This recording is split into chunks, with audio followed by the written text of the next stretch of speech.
All right, first, to remove the stock drive shaft, you have to remove the mid pipe of the exhaust.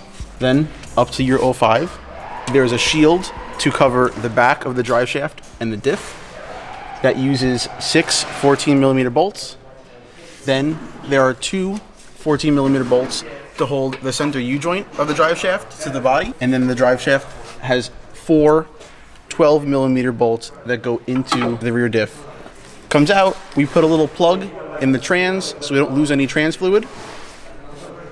Now, to put the larger carbon fiber drive shaft in, we have to drill the 4 holes in the diff larger with a 30 seconds bit to fit the larger bolts that are 14mm to support the larger carbon fiber drive shaft.